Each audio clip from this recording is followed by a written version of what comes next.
Hi friends, welcome back to Sushila Kulal kitchen. Friends, ನಾನು ಇವತ್ತು ನಿಮಗೆ ನಾನು ಬೂತಾಯಿ ಫಿಶ್ ತಗೊಳ್ಳಿಕ್ಕೆ ಹೋಗ್ತಾ ಇದ್ದೇನೆ. ನೋಡಿ, ಫಿಶ್ ಅವ್ರದ್ದು ಗಾಡಿ ಬಂದಿದೆ, ಮನೆ ಹತ್ರನೇ ಬರುತ್ತೆ. ಅದರಲ್ಲಿ ಬಂಗಡೆ ಇದೆ, ಆಮೇಲೆ ಬೂತಾಯಿ ಇದೆ, ಆನಂತರ ಡಿಸ್ಕೋ ಮೀನ್ ಅಂತ ಅದಿದೆ. ನಾನಿವತ್ತು ಬೂತಾಯಿ ಫಿಶ್ಶಿದ್ದು ರವಾ ಫ್ರೈ ಮಾಡಿ ತೋರಿಸುವಂತಿದ್ದೇನೆ. ಅದಕ್ಕೋಸ್ಕರ ಇವಾಗ ಫಿಶ್ ತಗೊಂಡು ಬಂದಿದ್ದೇನೆ. ಇವಾಗ ನನಗೆ ಇದು 100 ರೂಪೀಸಿಗೆ 35ರಷ್ಟು ಬೂತಾಯಿ ಫಿಶ್ ಕೊಟ್ಟಿದ್ದಾರೆ. ನೋಡಿ, ಇವಾಗ ಇದನ್ನು ಕ್ಲೀನಿಂಗ್ ಮಾಡುವ ರೀತಿಯ ನಿಮಗೆ ತೋರಿಸ್ಕೊಡ್ತಾ ಇದ್ದೇನೆ.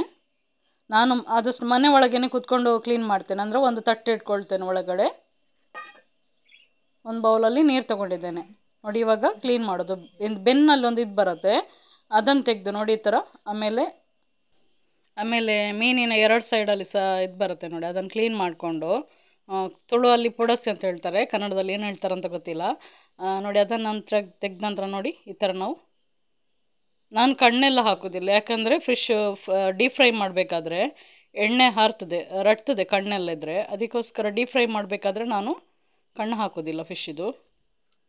ನೋಡಿ, ಇವಾಗ ಈ ಥರ ಬೆನ್ನಲ್ಲಿ ಸೇರುತ್ತೆ ನೋಡಿ, ಅದನ್ನೆಲ್ಲ ತೆಗಿಬೇಕು. ನೋಡಿ, ಈ ಥರ ತಲೆಯನ್ನು ಒಂದು ಸ್ವಲ್ಪ ಇದು ಮಾಡಿದರೆ ನೋಡಿ, ಈ ಥರ ಮಾಡಿ ಕ್ಲೀನ್ ಮಾಡಬೇಕೆಲ್ಲ. ಬೂತಾಯಿ ಫಿಶ್ ಅಂದರೆ ಈ ಥರ ಕ್ಲೀನ್ ಮಾಡಬೇಕು. ಸ್ವಲ್ಪ ಸ್ಮೆಲ್ ಜಾಸ್ತಿ ಇರ್ತದೆ ಬೂತಾಯಿ ಫಿಶ್, ಅದಕ್ಕೋಸ್ಕರ ಸ್ವಲ್ಪ ಅರಿಶಿಣ ಪೌಡ್ರೆಲ್ಲ ಹಾಕಿದಾಗ ಕರೆಕ್ಟ್ ಆಗುತ್ತೆ. ಇವಾಗೆಲ್ಲ ಕ್ಲೀನ್ ಮಾಡಿ ಆಯಿತು. ಅನಂತರ ಒಂದು 2-3 ಸಲ ತೊಳ್ಕೊಂಡು ಸಹ ಆಯಿತು, ಚೆನ್ನಾಗಿ ತೊಳಿಬೇಕು. ಅನಂತರ ನೋಡಿ ಎಲ್ಲ ತೊಳ್ಕೊಂಡ ನಂತರ ನಾವು ಈ ಥರ ಕಟ್ಸ್ ಕೊಡಬೇಕು ಫಿಶ್ಶಿಗೆ. ಇದು ಮಸಾಲೆ ಎಲ್ಲ ಫಿಲ್ಲಿಂಗ್ ಆಗಿ ಚೆನ್ನಾಗಿ ಮಸಾಲೆ ಎಲ್ಲ ಒಳ್ಳೆ ಹತ್ಕೊಳ್ತದೆ, ಆ ಥರ ಒಳಗೆಲ್ಲ ಫಿಲ್ಲಿಂಗ್ ಆಗಲಿಕ್ಕೋಸ್ಕರ ನಾವು ಈ ಥರ ಕಟ್ಸ್ ಕೊಡೋದು. ಇವಾಗೆಲ್ಲ ಇದೇ ಥರ ಮಾಡ್ತಾ ಬನ್ನಿ. ಎಲ್ಲದಕ್ಕೂ ಕಟ್ಸ್ ಕೊಟ್ಟಾಯಿತು. ಇವಾಗ ಮಸಾಲ ಹಾಕುವ. ಫಸ್ಟ್ ಮೆಣಸಿನ ಪುಡಿ, ಅನಂತರ ಅರಿಶಿಣ ಪುಡಿ ತಗೊಂಡಿದ್ದೇನೆ, ಅನಂತರ ಲೆಮನ್ ತಗೊಂಡಿದ್ದೇನೆ. ಇವತ್ತು ನಾನು ಕಡಲೆ ಹಿಟ್ಟು ಹಾಕಿ ಮಾಡ್ತಾಯಿದ್ದೇನೆ, ಮತ್ತು ಸ್ವಲ್ಪ ಉಪ್ಪು. ಬೇಕಂದರೆ ನೀವು ಕಾರ್ನ್ಫ್ಲವರ್ ಸಹ ಹಾಕೋಬೋದು. ಇವಾಗ ಫಸ್ಟ್ ನಾವು ಇದಕ್ಕೆ ಫಿಶ್ಶಿಗೆ ನಾನು ಇದೇ ಥರ ಮೆಥಡಲ್ಲೇ ಮಾಡೋದು ಹೆಚ್ಚಾಗಿ. ಇದರಲ್ಲೂ ನಾವು ರವಾ ಫ್ರೈ ಮಾಡ್ಬೋದು ಅಂತೇಳಿ ತೋರಿಸ್ಕೊಡ್ತಾ ಇದ್ದೇನೆ. ಉಪ್ಪು ಹಾಕಿದ ನಂತರ ನಾವು ರುಚಿಗೆ ಕರೆಕ್ಟಾಗಿ ಅರಿಶಿಣ ಪುಡಿ ಹಾಕ್ಕೊಳ್ತಾ ಇದ್ದೇವೆ. ನಾನು ಹೆಚ್ಚಾಗಿ ಲೆಮನ್ ಯೂಸ್ ಮಾಡ್ತೇನೆ, ಇಲ್ಲಾಂದರೆ ಹುಣಸೆಹಣ್ಣಿನ ರಸ ಸಹ ಹಾಕ್ಕೋಬೋದು. ಹುಣಸೆಹಣ್ಣು ರಸ ಹಾಕಿದಾಗ ಸ್ವಲ್ಪ ಫಿಶ್ಶಿನ ಕಲರ್ ಚೇಂಜ್ ಬರ್ತದೆ, ಲೈಟಾಗಿ ಬ್ಲ್ಯಾಕ್ ಕಲರ್ ಥರ ಬರ್ತದೆ.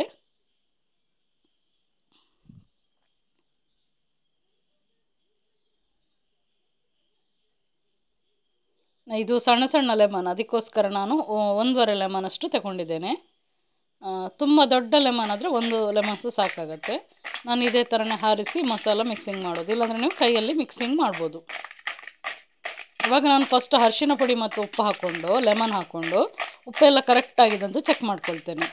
ಅಂದರೆ ನಾನು ನುಂಗೋದಿಲ್ಲ, ಅದನ್ನು ಟೇಸ್ಟ್ ಮಾಡಿ ಅದನ್ನು ಒಗಿತೇನೆ. ಸ್ವಲ್ಪ ಟೇಸ್ಟ್ ಮಾಡಿ ಆನಂತರ ಎಂಜಲ್ ಉಗಿದ್ರೆ ಅಲ್ಲಿಗೆ ಕ್ಲಿಯರ್ ಆಗುತ್ತೆ. ಆನಂತರ ನಾವು ಉಪ್ಪೆಲ್ಲ ಕರೆಕ್ಟಾಗಿ ಸಪ್ಪೆ ಇದ್ದರೆ ಸಹ ಹಾಕ್ಕೊಳ್ಳಿ.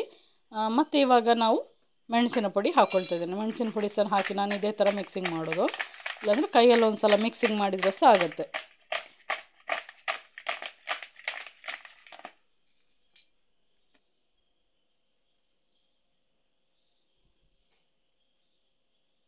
ನೋಡಿ, ಇವಾಗೆಲ್ಲ ಮಿಕ್ಸಿಂಗ್ ಆಗಿದೆ ಮೆಣಸಿನ ಪುಡಿ ಹಾಕ್ಕೊಂಡು. ಅನಂತರ ನಾವು ಫೈನಲ್ ಆಗಿ ಕಡಲೆ ಹಿಟ್ಟು ಹಾಕ್ಕೊಳ್ತಾ ಇದ್ದೇನೆ.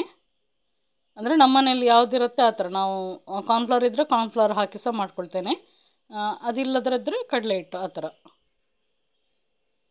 ಇವತ್ತು ನಾನು ಕಡಲೆ ಹಿಟ್ಟು ಹಾಕಿ ಮಾಡಿ ತೋರಿಸ್ತಾ ಇದ್ದೇನೆ.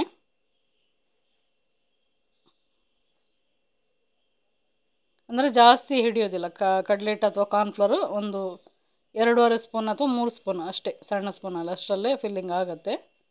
ಜಸ್ಟ್ ಕೋಟಿಂಗಿಗಷ್ಟೇ ಇದು.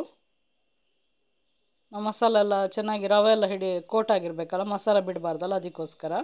ಇವಾಗ ಒಳ್ಳೆ ಬೈಂಡಿಂಗ್ ಆಗಿದೆ. ಸ್ವಲ್ಪ ಹೊತ್ತು ಬಿಟ್ಟ ನಂತರ ನಾವು ಇವಾಗ ಫಿಶ್ ಫ್ರೈ ಮಾಡಲಿಕ್ಕೆ ರೆಡಿಯಾಗಿದೆ. ನಾನು ಸಪುರ ರವೆ ತಗೊಂಡಿದ್ದೇನೆ, ಬಾಂಬೆ ರವೆ, ಮತ್ತು ಒಂದು ಸೈಡಲ್ಲಿ ಎಣ್ಣೆ ಸಹ ಬಿಸಿ ಆಗಲಿಕ್ಕೆ ಇಟ್ಟಿದ್ದೇನೆ. ಇವಾಗ ನಾವು ಈ ಥರ ಮಾಡಿ ಫುಲ್ ರವೆಯನ್ನು ಫಿಲ್ಲಿಂಗ್ ಮಾಡುವ. ಇದಕ್ಕೆ ಸಪುರ ರವೆನೇ ಚೆನ್ನಾಗಿರುತ್ತೆ, ಬಾಂಬೆ ರವೆನೇ ಬೇಕು, ಚೆನ್ನಾಗಿರುತ್ತೆ. ತೋರೋ ರವೆ ಅಷ್ಟು ಚೆನ್ನಾಗಿರೋದಿಲ್ಲ. ಮತ್ತು ನಾನಿವಾಗ ಎಣ್ಣೆ ಬಿಸಿ ಆಗಲಿಕ್ಕೆ ಇಟ್ಟಿದ್ದೇನೆ. ಅಂದರೆ ಜಾಸ್ತಿ ಎಣ್ಣೆ ಇಡೋದಿಲ್ಲ ನಾನು, ಫಿಶ್ ಎಷ್ಟು ಮುಳುಗ್ತದೆ ಅಷ್ಟಕ್ಕೆ ಮಾತ್ರ ನಾನು ಎಣ್ಣೆ ಇಡ್ತೇನೆ. ಜಾಸ್ತಿ ವೇಸ್ಟ್ ಮಾಡೋದಿಲ್ಲ, ಎಣ್ಣೆ ಉಳಿಸ್ಕೊಳ್ಳೋದಿಲ್ಲ. ಅದಕ್ಕೋಸ್ಕರ ಎಷ್ಟು ಬೇಕಷ್ಟೇ ಹಾಕ್ಕೊಂಡು ಮಾಡ್ತಾಯಿರ್ತೇನೆ. ನೋಡಿ, ಇವಾಗ ಎಣ್ಣೆ ಬಿಸಿ ಆಗಲಿಕ್ಕೆ ಇಟ್ಟಿದ್ದೇನೆ. ಅಂದರೆ ಜಾಸ್ತಿ ಎಣ್ಣೆ ಇಡೋದಿಲ್ಲ ನಾನು, ಫಿಶ್ ಎಷ್ಟು ಮುಳುಗ್ತದೆ ಅಷ್ಟಕ್ಕೆ ಮಾತ್ರ ನಾನು ಎಣ್ಣೆ ಇಡ್ತೇನೆ. ಜಾಸ್ತಿ ವೇಸ್ಟ್ ಮಾಡೋದಿಲ್ಲ, ಎಣ್ಣೆ ಉಳಿಸ್ಕೊಳ್ಳೋದಿಲ್ಲ. ಅದಕ್ಕೋಸ್ಕರ ಎಷ್ಟು ಬೇಕಷ್ಟೇ ಹಾಕ್ಕೊಂಡು ಮಾಡ್ತಾಯಿರ್ತೇನೆ. ನೋಡಿ ಇವಾಗ ಫಿಶ್ಶು ಒಂದು ಸೈಡ್ ನಾವೀಗ ಬಿಟ್ಟ ನಂತರ ಸಡನ್ನ ಸ್ಪೂನ್ ಹಾಕಬಾರ್ದು, ಒಂದು ಸ್ವಲ್ಪ ಹೊತ್ತು ಬಿಡಬೇಕು. ಬಿಟ್ಟ ನಂತರ ನಾವು ಮಿಕ್ಸಿಂಗ್ ಮಾಡಿದರೆ ಆ ಫಿಲ್ಲಿಂಗ್ ಎಲ್ಲ ಮಸಾಲೆ ಎಲ್ಲ ಬೇರೆ ಬೇರೆ ಆಗೋದಿಲ್ಲ. ನಂತರ ರವೆ ಎಲ್ಲ ಸಪ್ರೇಟ್ ಆಗುತ್ತೆ. ನಾವು ಫಸ್ಟಿಗೆ ಫಿಶ್ ಬಿಟ್ಟ ತಕ್ಷಣ ನಾವು ಸ್ಪೂನ್ ಹಾಕಿದರೆ ಸಪ್ರೇಟ್ ಆಗುತ್ತೆ. ನಾವು ಎಣ್ಣೆಯಲ್ಲಿ ಬಿಟ್ಟು ಒಂದು ಸ್ವಲ್ಪ ಹೊತ್ತು ಬಿಡಬೇಕು, ಅನಂತರ ಉಲ್ಟಾ ಹಾಕಬೇಕು. ನೋಡಿ ಅವಾಗ ನಿಮಗೆ ಕರೆಕ್ಟಾಗಿ ಎಲ್ಲೂ ಮಸಾಲ ಆಚೆ ಈಚೆ ಹೊರಗೆ ಬರದೆ ಕ್ಲೀನಾಗಿ ರವೆ ಅಂಟ್ಕೊಂಡು ಒಳ್ಳೆ ರವೆ ಫಿಶ್ ಫ್ರೈ ರೆಡಿಯಾಗಿರುತ್ತೆ. ಅಂದರೆ ಎಣ್ಣೆ ಎಲ್ಲ ಒಳ್ಳೆ ಕಾದಿರಬೇಕು. ಎಣ್ಣೆ ಕಾದಿರೋದೇ ಹಾಕಲಿಕ್ಕೆ ಸಹ ಬಾರ್ದು ಆ ಥರ. ನೋಡಿ ಇವಾಗ ಸಿಂಪಲ್ ಆಗಿರುವಂಥ ನಮ್ಮನೆ ಶೈಲಿಯ ಬೂತಾಯಿ ಫಿಶ್ಶಿನ ರವೆ ಫ್ರೈ ರೆಡಿಯಾಗಿದೆ. ನೋಡಿ ಇವಾಗ ಬಿಸಿ ಬಿಸಿ ಟೇಸ್ಟ್ ಮಾಡ್ತಾ ಇದ್ದೇವೆ ನೋಡಿ.